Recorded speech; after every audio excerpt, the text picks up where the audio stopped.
Hi friends, ఎలా ఉన్నారు అందరూ? బాగున్నారా? Welcome to FRSS family.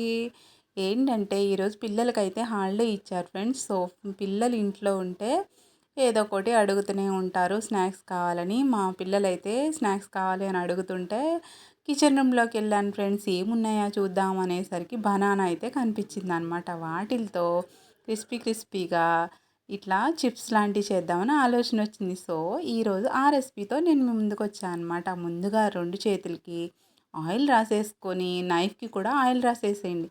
తర్వాత బనానాని పీల్ చేసేయండి. అసలు ఆ గ్రీన్ అనేది లేకుండా చేసేసి పక్కన పెట్టుకోండి అనమాట.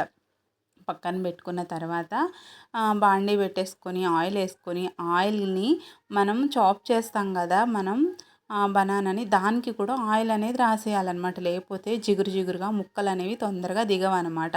రాసేసుకొని బనానాని ఇట్లా మనం స్లైసెస్ లాగా చేసుకోవాలన్నమాట. ఇట్లా కొంతమంది అయితే ఇట్లా మూకిల్లో డైరెక్ట్గా వేసేస్తారు. నేను అది ట్రై చేశాను, కానీ నాకైతే అంతగా రాలేదు ఫ్రెండ్స్. ఫస్ట్ లావు లావు ముక్కలు వచ్చినాయి. తర్వాత ఏం చేశానంటే ప్లేట్లో పెట్టేసుకొని మంచిగా సన్న సన్న స్లైస్ చేశాను. అవైతే మంచిగా వదిలినాయి. ఫస్ట్ చేసినవి మాత్రం కొంచెం క్రిస్పీగా రాలేదు. నెక్స్ట్ టైం చేసినవి బాగా వచ్చినాయి అనమాట సెకండ్ వాయిలో. కానీ భలే ఉన్నాయి ఫ్రెండ్స్. మీరు కూడా డీప్ ఫ్రై ఇలా చేసేసుకొని, కొంతమంది అయితే ఆయిల్లోనే ఉప్పు కూడా వేసుకుంటారు. నేను అలా వేయలేదు.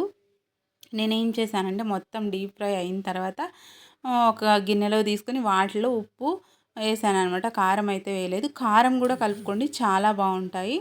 ఒక్కసారి ట్రై చేయండి ఫ్రెండ్స్. వేడి వేడిగా బయట వర్షము, ఇంకా వేడి వేడి చిప్స్తో చాలా బాగుంది.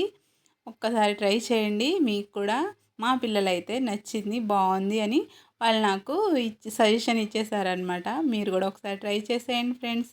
నా వీడియో నచ్చితే లైక్ చేయండి ఫ్రెండ్స్, షేర్ చేయండి, సబ్స్క్రైబ్ చేసేసుకోండి.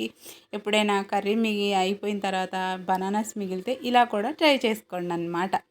Thank you friends. Bye bye.